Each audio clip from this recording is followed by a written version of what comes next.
మంచిది ప్రియులారా, దేవుని వాక్యంలోకి వెళ్దాము. నేటి దినాన కొరింథీయులకు రాసిన 2వ పత్రిక 12వ అధ్యాయము 10వ వచనంని ఈ మూలపాఠంగా తీసుకొని నేటి దినాన మనము దేవుని వాక్యాన్ని ధ్యానిద్దాం. నిన్నటి దినాన కొరింథీయులకు రాసిన 2వ పత్రిక 12వ అధ్యాయము 14వ వచనాన్ని మనం జ్ఞాపకం చేసుకున్నాము. అందులో భాగంగా అందరి క్షేమము కోరుట అనే అంశం ద్వారా నిన్నటి దినాన మాట్లాడుకున్నాం. నేటి దినంలో మనం ఈ 12వ అధ్యాయం 10వ వచనంలో మనం చూసినప్పుడు బలమునకు సంబంధించినటువంటి వాగ్దానములు, అంటే దేవుని యందు బలానికి సంబంధించిన వాగ్దానములు, శోధనను సహించడానికి సహకరించేటటువంటి హృదయము, అలాగునే క్రీస్తు యొక్క అధికారం. ఈ 3 విషయాలలో మనము మొట్టమొదటి బలమునకు సంబంధించినటువంటి వాటిని, ఈ 3 భాగాల్లో ఉన్నటువంటి గొప్పతనాన్ని మనం ఈ 10వ వచనాన్ని మాదిరికరంగా జ్ఞాపకం చేసుకొని ముందుకు వెళ్దాం ప్రియులారా. కొరింథీయులకు రాసిన 2వ పత్రిక 12వ అధ్యాయము 10వ వచనాన్ని ధ్యానం చేద్దాం. నేనెప్పుడు బలహీనుడనో అప్పుడే బలవంతుడను గనక క్రీస్తు నిమిత్తము నాకు కలిగిన బలహీనతలలోను, నిందలలోను, ఇబ్బందులలోను, హింసల్లోను, ఉపద్రవ్యంలోను నేను సంతోషించుచున్నాను. నేనెప్పుడు బలహీనుడనో అప్పుడే బలవంతుడను గనక క్రీస్తు నిమిత్తము నాకు కలిగిన బలహీనతల్లోను, నిందల్లోను, ఇబ్బందుల్లోను, హింసలోను, ఉపద్రవ్యంలోను నేను సంతోషించుచున్నాను. ఈ లేఖనాన్ని మనము జ్ఞాపకం చేసుకుంటూ మరి కొద్దిగా పరిశుద్ధ గ్రంథంలో ఉన్నటువంటి మరి యోహాను సువార్తను, అపోస్తల కార్యాన్ని, మత్తయి సువార్తను, మార్కు సువార్తను, లూకా సువార్తను, యోహాను సువార్త 12వ అధ్యాయాన్ని, అలాగునే కొరింథీయులకు రాసిన 2వ పత్రిక 10వ అధ్యాయాన్ని చూద్దాం ప్రియులారా. ముగింపులో గలతీ పత్రిక 4వ అధ్యాయం 13వ వచనం వరకు మనము వాక్య ధ్యానాన్ని మనం జ్ఞాపకం చేసుకుందాం. వాక్యము బోధిస్తున్నటువంటి నాలోను, వాక్యాన్ని గ్రహిస్తున్నటువంటి మనలోను ఏ మంచి కానీ ఏ గొప్పతనం కానీ లేదు. మనం మాట్లాడుతున్నాము అని అంటే దేవుని యొక్క కృప, మనం వింటున్నాము అని అంటే ఆయన యొక్క దయ. అంతేగాని ఇందులో మానవులుగా పుట్టినటువంటి మనమందరం ఎవరం కూడా గొప్ప వాళ్ళము దేవుని ముందు మనం కాలేము అనేటటువంటిది దేవుని వాక్యం మనకు జ్ఞాపకం చేస్తుంది. మరి యోహాను సువార్త 12వ అధ్యాయానికి వెళ్దాం ప్రియులారా. యోహాను సువార్త 12వ అధ్యాయము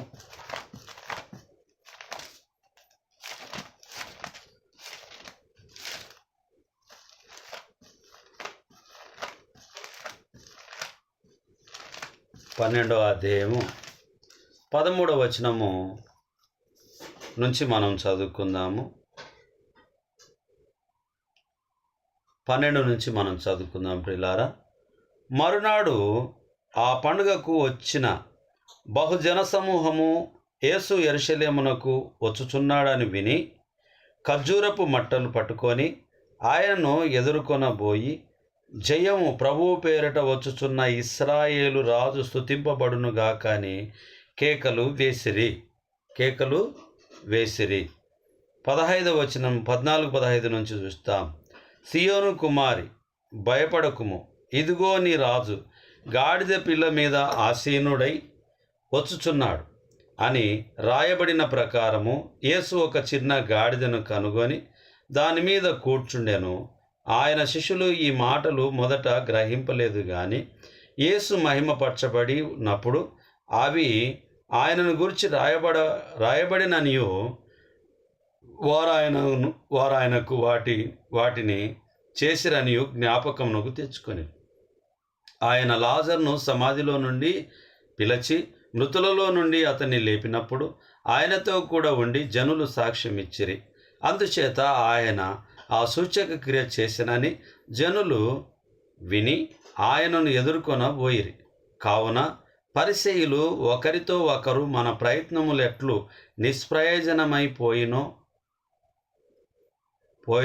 పోయినవో చూడుడి, ఇదిగో లోకము ఆయన ఎంట పోయినదని చెప్పుకొనిరి.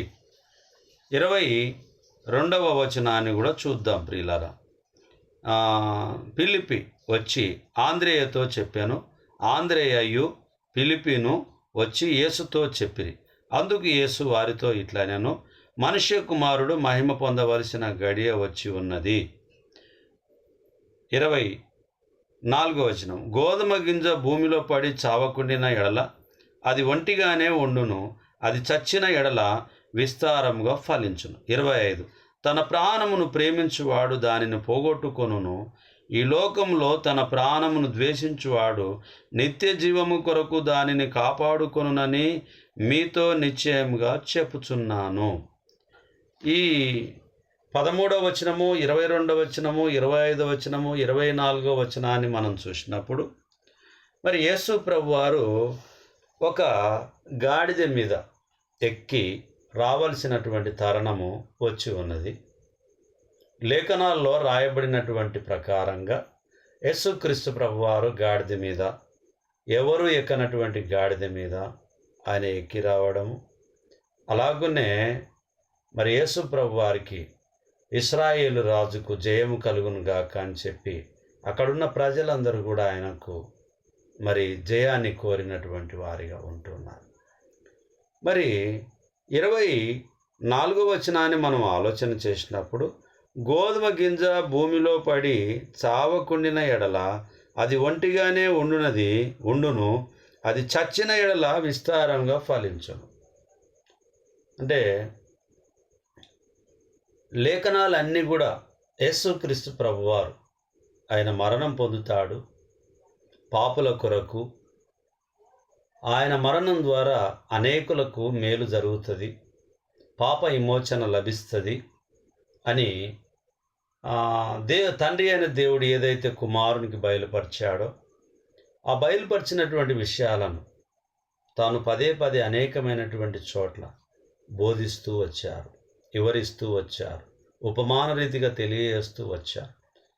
మరి గోధుమ గింజ చావకుంటే ఒంటిగానే ఉంటుంది, చనిపోతే అది వర్ధిల్లడానికి అవకాశము ఉంటుంది. అలాగనే 25వ వచనాన్ని మనం ఆలోచన చేసినప్పుడు, తన ప్రాణమును ప్రేమించువాడు దాన్ని పోగొట్టుకొనును, ఈ లోకంలో తన ప్రాణమును ద్వేషించువాడు నిత్య జీవము కొరకు దానిని కాపాడుకొనునని మీతో నిశ్చయముగా చెప్పుచున్నాను. ఈ లోకంలో ప్రాణము గురించి మనం ఎవ్వరం కూడా ప్రాణాన్ని ఎక్కువగా ప్రేమిస్తాం, కానీ అది ఈ లోకానుసారమైనటువంటిదిగా ఉండకుండగా పోగొట్టుకునేటటువంటి వారిగా, అంటే దేవుని ఆత్మీయ స్థితి కొరకు పోగొట్టుకున్న ఎడల అది మేలు అనేటటువంటిది దేవుని వాక్యము మనకు తెలియపరచబడుతూ ఉన్నది.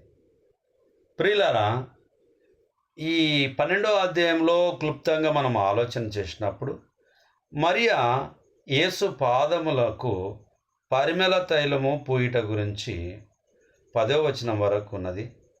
లాజరును హత్య చేయుటకు ప్రధాన యాజకుల దుష్ట పన్నాగములు మరి ఉన్నాయి. 11వ వచనంలో యేసు యెరూషలేములోనికి విజయవంతంగా ప్రవేశించుట తన మరణం గురించి ముందుగా చెప్పుట. యేసు ప్రభువారు తన మరణం గురించి ముందుగా ప్రజలకు వివరిస్తూ ఉంటున్నాడు. కానీ ప్రజలకు అది ఏమీ అర్థం కాదు. అక్కడున్న ప్రజలకు అప్పుడు చెప్పబడినటువంటి మాటలు ఏవి కూడా వాళ్ళకు అర్థం కాలేబ్రిలా.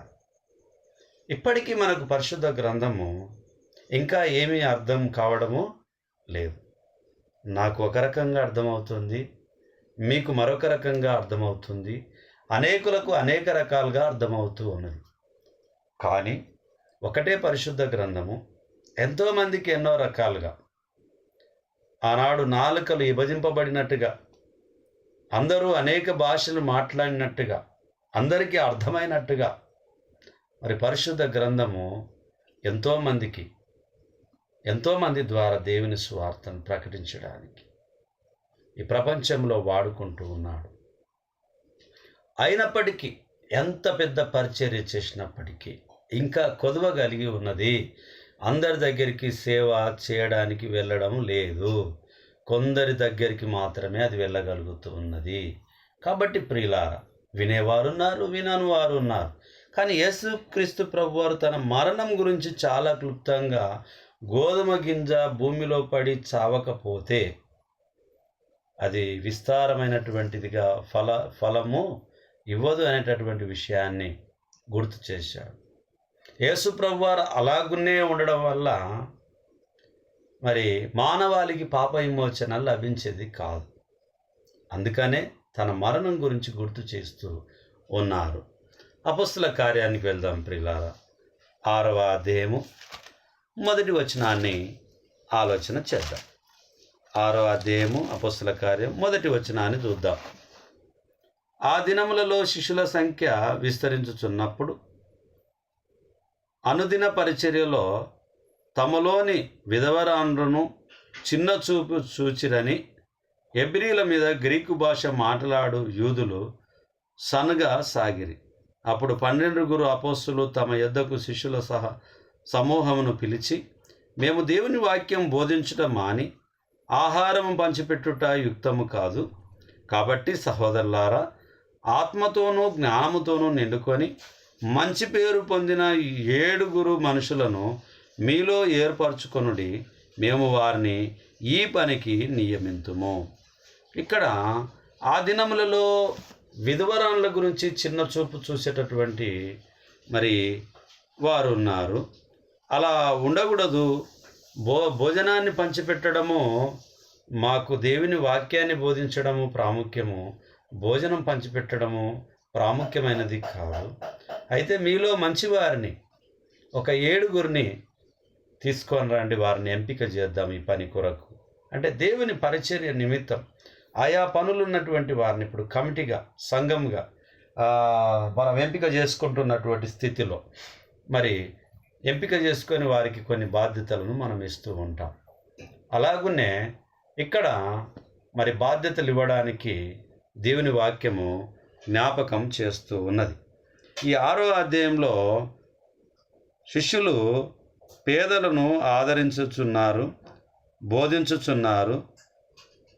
తమ వారైన విధవరాండ్రు అశ్రద్ధ చేయబడుచున్నారు. గ్రీకులు సనుగుట గురించి, ఆహారమును పంచిపెట్టుటకు 7 ఏర్పరచుకునుట గురించి అపొస్తలుల కార్యము 6వ అధ్యాయంలో క్లుప్తంగా మనకు ఇవ్వబడి ఉంటూ ఉన్నది. ఇప్పుడు ప్రియులారా, మత్తయి సువార్తకు వెళ్దాం. 16వ అధ్యాయము, మత్తయి సువార్త 16వ అధ్యాయము 25వ వచనాన్ని ఆలోచన చేద్దాం. 25వ వచనాన్ని ఆలోచన చేద్దాం. తన ప్రాణమును రక్షించుకొనగోరువాడు దాన్ని పోగొట్టుకొనును. నా నిమిత్తము తన ప్రాణమును పోగొట్టుకొనువాడు దాన్ని దక్కించుకొనును. 21 నుంచి మనం చదువుకుందాం ప్రియులారా. అప్పటి నుండి తాను యెరూషలేమునకు వెళ్ళి పెద్దల చేతను, ప్రధాన యాజకుల చేతను, శాస్త్రుల చేతను అనేక హింసలు పొంది చంపబడి 3వ దినమున లేచుట అగత్యమని యేసు తన శిష్యులకు తెలియజేయ మొదలుపెట్టగా, పేతురు ఆయన చెయ్యి పట్టుకొని, ప్రభువా, అది నీకు దూరమగునుగాక, అది నీకెన్నడూనూ కలగదని ఆయనను గద్దింపసాగాను. అయితే ఆయన పేతురు వైపు తిరిగి, సాతానా, నా వెనకకు పొమ్ము, నీవు నాకు అభ్యంతర కారణమై ఉన్నావు. నీవు మనుషుల సంగతులనే తలంచుచున్నావు గాని దేవుని సంగతులను తలంపక ఉన్నావని పేతురుతో చెప్పాను. అప్పుడు యేసు తన శిష్యులను చూచి, ఎవడైనను నన్ను ఎంబడింపగోరిన ఎడల తన్ను తాను ఉపేక్షించుకొని తన సిలువనెత్తుకొని నన్ను ఎంబడింపవలెను. తన ప్రాణమును రక్షించుకొనుగోరువాడు దాన్ని పోగొట్టుకొనును. నా నిమిత్తము తన ప్రాణమును పోగొట్టుకొనువాడు దాన్ని దక్కించుకొనును. ఒక మనుషుడు లోకమంతయు సంపాదించుకొని తన ప్రాణమును పోగొట్టుకుంటే అతనికేమి ప్రయోజనం? ఒక మనుషుడు తన ప్రాణమునకు ప్రీతిగా నేమియగలడు. మనుష్య కుమారుడు తన తండ్రి మహిమ గలవాడై మనుష్య కుమారుడు తన తండ్రి మహిమ గలవాడై తన దూతలతో కూడా రాబోచున్నాడు. అప్పుడు ఆయన ఎవని క్రియల చొప్పున వానికి ఇచ్చును. ఇక్కడ నిలిచి ఉన్న వారిలో కొందరు మనుష్య కుమారుడు తన రాజ్యంలో వచ్చుట చూచు వరకు మరణము రుచి చూడరని నిశ్చయంగా మీతో చెప్పుచున్నాను. ఈ యొక్క 16వ అధ్యాయములో ఉన్నటువంటి ప్రాముఖ్యమైనటువంటి విషయాలను కూడా మనం ఈ సందర్భంగా జ్ఞాపకం చేసుకుందాం ప్రియులారా. పరిసయ్యులు సూచక క్రియలు చేయమని యేసును అడిగినప్పుడు యేసు నిరాకరిస్తున్నాడు. 4వ వచనం వరకు. అబద్ధ బోధనలు గురించి హెచ్చరికలు 14వ వచనం వరకు. పేతురు ఒప్పుకొనుట 20వ వచనం వరకు. 21 యేసు తన మరణం గురించి పునరుత్థానం గురించి ముందుగా చెప్పుట. 24 శిష్యులుగా ఉండుటకు కావలసిన యోగ్యతలు. ఈ మూల పాఠాలు ప్రతి లేఖనంలో కూడా మనకు వివరిస్తూ ఉంటున్నది, తెలియపరుస్తూ ఉంటున్నది. యేసు ప్రభు వారు ముందుగానే తన మరణం గురించి ప్రకటిస్తూ వస్తూ ఉన్నారు. కాబట్టి ప్రియులారా, మన ఆలోచనలు, మన ఉద్దేశాలు, మరి నేనెప్పుడు మరణిస్తానో నాకు తెలియదు. కానీ మరణించాలి అని అంటే ఎంతో సాహసితమైనటువంటి మరణం వస్తుంది ఏదో ఒక రోజు అనేటటువంటి తలంపు వచ్చినప్పుడు మానవుల్లో ఒక అలజడి రేగుతూ ఉంటుంది, ఆలోచన రేగుతూ ఉంటుంది. తన కుటుంబం గురించి ఆలోచన చేస్తూ ఉంటాడు, తాను సంపాదించుకోవాల్సినటువంటి వాటి కొరకు ఆలోచన చేస్తూ ఉంటాడు, తాను చేయాల్సినటువంటి ఇంకా ఏవైనా పనులు ఉన్నావో దాని కొరకు ఆలోచన చేస్తూ ఉంటాడు. ఎప్పుడు ఆలోచన చేస్తూ ఉంటాడు? తనకు మరణం సంభవిస్తుంది అనేటటువంటి సమయం ఉన్నప్పుడు ఆయనకు అవి తెలుస్తుంది. కానీ చాలామంది ఈ రోజుల్లో దేవుని వాక్యం రుచి చూసేటటువంటి వారు కూడా, దేవుని సన్నిధికి పోయేటటువంటి వారు కూడా ఏదో ఒక రోజు నేను మరణిస్తా కదా, నేను ఈ లోకంలో జన్మించాను దేవుని గణపరచడానికి, మహిమపరచడానికి కదా, అలాగనే నా తల్లిదండ్రులను నేను సన్మానించాలి కదా, నేను సేవ చేయాలి కదా అని చెప్పే ఆలోచన కోణంలో ఎక్కువ శాతం ప్రజలు కోరుకోవడం లేదు. ఏ దాన్ని కోరుకుంటున్నారు? తినుము, త్రాగుము, సుఖించుము. మన తెలంగాణలో ఒక సిస్టమ్ ఒకటి ఎక్కువ శాతము అలవాటు పడినటువంటి సిస్టమ్గా ఉన్నది. అందరు కాదు, కొందరు. మరి ఆ అలవాటు ఏమిటి అని అంటే ఖానా, పీనా, సోనా, ఈ 3 విషయాల్లో ప్రావీణ్యాన్ని సంపాదించుకొని ఉన్న వాళ్ళు కొద్దిమంది ఉన్నారు. అందరూ నేను అనడం లేదు, కొద్దిమంది ఉన్నారు. కాబట్టి వారికందరికీ దేవుని వాక్యం హెచ్చరిక చేస్తున్నటువంటి విషయం ఏమిటి అని అంటే యేసు ప్రభు వారు మరణం గురించి ముందే ప్రకటిస్తూ ఉంటున్నాడు. కాబట్టి మరణానికి ఆయన భయపడాలి. మనం కూడా మరణం గురించి భయపడాల్సినటువంటి అవసరము లేదు. అది సాధారణమైనటువంటి విషయం. లోకులందరూ వెళ్ళాల్సినటువంటి మార్గంలో దావీదు గారు తన కుమారునికి తెలియజేశాడు, నేను వెళుతూ ఉన్నాను. అంటే మరణము లోకులందరికీ సమానంగానే వస్తూ ఉంటుంది. కానీ దావీదు వంశంలోకి వెళ్ళి యేసు ప్రభు వారిని దేవుడు తన ప్రణాళికను సిద్ధపరిచి ఉంటున్నాడు. కాబట్టి ప్రియులారా, మరణమైతే వస్తుంది, కానీ మరణంలో నీ పని, ప్రభు పని ఏదైనా చేయగలుగుతున్నావా లేదా? నీ మరణము ఆశీర్వాదకరంగా ఉంటూ ఉన్నదా? ఇతరులకు మేలుకరంగా ఉంటూ ఉన్నదా? మరణాన్ని కూడా ఇలా మా నాన్నగారు, మా అమ్మగారు, మా వాళ్ళు ఇలా చనిపోయారని చెప్పుకునేటటువంటి జ్ఞాపకార్థ కూడికలో చెప్పుకోవడానికి ఏమైనా జ్ఞాపకాలు మనం మంచివి మిలిగిస్తూ ఉంటున్నామా లేదా? యేసు ప్రభువారు నశించిన దానిని వెతికి రక్షించడానికి మనుష్య కుమారునిగా ఈ లోకానికి వచ్చాడు. కొరడా దెబ్బలు తిన్నాడు, ముళ్ళ కిరీటాన్ని ధరించుకున్నాడు, ముఖం మీద ఉమ్మి వేసుకున్నాడు, సిలువలో తన ప్రాణాన్ని అర్పించాడు, మన పాపములను క్షమించాడు ఒక్క మారే. కాబట్టి ప్రియులారా, యేసు ప్రభు వారు చేసినటువంటి త్యాగాన్ని ఈ ప్రపంచం ఎప్పుడు మర్చిపోదు. ఆయన మరణము గుర్తుండే మరణం. ఆయన మరణంలో త్యాగం ఉన్నటువంటి మరణం.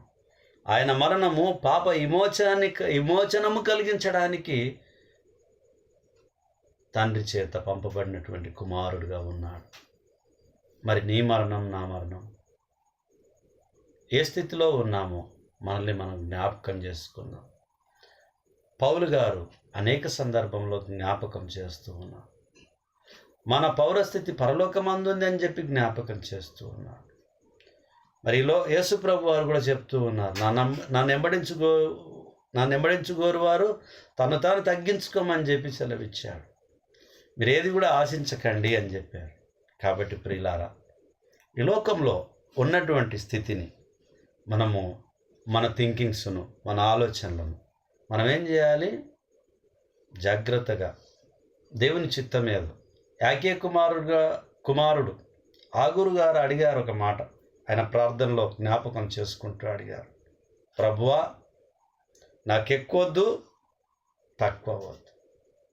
ఎక్కువైన ఎడల ఒకవేళ యెహోవా ఎవడని అందునేమో, ఒకవేళ తక్కువ అయితే నేను దొంగిలి దేవుని నామానికి దూషణ తెస్తానో ఏమో. కాబట్టి నాకు ఎక్కువద్దు, తక్కువద్దు, తగినంత నాకు సహాయం చేయి నాయనా అని చెప్పి యాకే కుమారుడు ఆగూరు గారు చేసిన ప్రార్థన చాలా గొప్పగా అనిపించింది నాకు.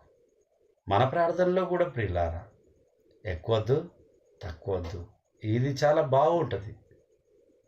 సొలొమోను గారు కూడా ప్రార్థన చేశారు. దేవుణ్ణి అడిగాడు. ఏమని అడిగాడు? జ్ఞానాన్ని అడిగాడు.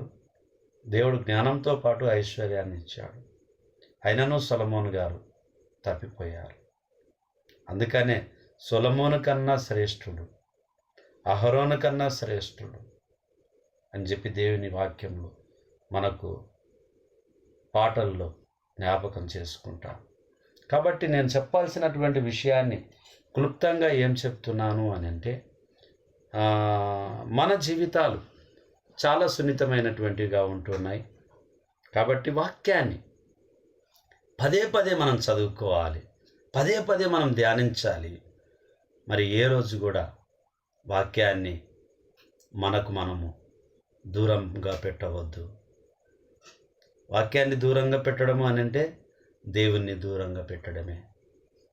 దేవుని దూరంగా పెట్టడము అని అంటే మనము నిత్య జీవానికి మార్గాన్ని అడ్డుకట్ట వేసుకున్న వారుగా అవుతాం. నరకానికి ద్వారం తెరిచినటువంటి వారిగా ఉంటాం.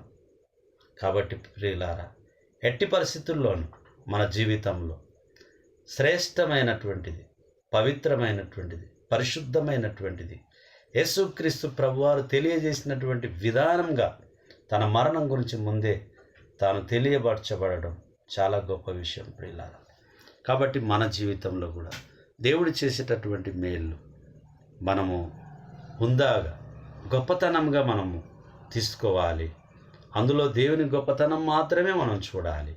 అందులో మన గొప్పతనము, మన మంచితనం ఏమాత్రం లేదు అని చెప్పి జ్ఞాపకం చేసుకొని మనల్ని మనము తగ్గించుకోవాలి. ఎందుకంటే యేసు ప్రభు వారు చెప్పారు, నన్ను వెంబడించువారు తను తాను తగ్గించుకోవాలి. మనం కూడా తగ్గించుకుంటే యేసు ప్రభు వారిని వెంబడించడానికి ఉపయోగపడుతుంది. తగ్గించుకోకపోతే అపవాదికి సంబంధించిన ఆలోచనలు మనలో ఉంటాయి. మనల్ని మనం హెచ్చించుకున్నాం అనుకోండి, అపవాదికి ఉన్నటువంటి గుణాలు మనలో క్లుప్తంగా ఉన్నవని చెప్పి అర్థమవుతుంది ప్రియులారా. కాబట్టి దేవుని వాక్యాన్ని వీక్షిస్తున్నటువంటి 243 మంది నేటి దినం వరకు సబ్స్క్రైబ్ చేసుకున్నటువంటి వారు మా ప్రియులు, వాళ్ళు ఎవరో నాకు తెలియదు. కొంతమంది నాకు తెలిసి ఉన్నటువంటి వారై ఉండొచ్చు, కొంతమంది చాలామంది తెలియనటువంటి వారై ఉండొచ్చు.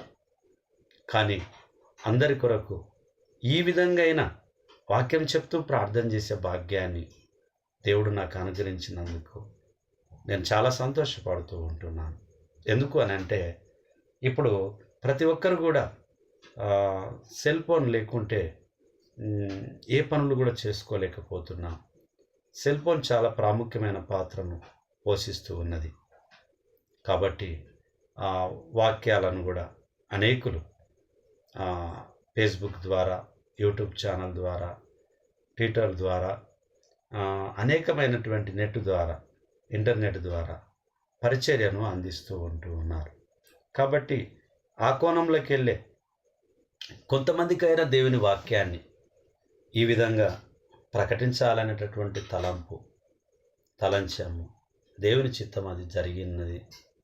కాబట్టి ప్రియులారా, మనమందరము జ్ఞాపకం చేసుకొని మన జీవితాలను ఆయన దగ్గర, ఆయనతో మన జర్నీ, ఆయనలాగా మనం ఉండి క్రీస్తును పోలి నడుచుకోవడము మన జీవితాలకు శ్రేయస్కరము అని చెప్పి దేవుని వాక్యం మనకు జ్ఞాపకం చేస్తూ ఉంది ప్రియులారా.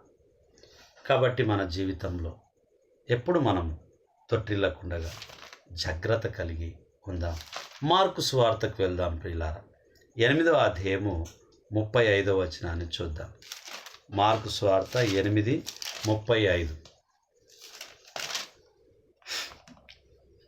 34 నుంచి చూద్దాం ప్రియులారా. అంతటా ఆయన తన శిష్యులను జనసమూహమును తన యొద్దకు పిలిచి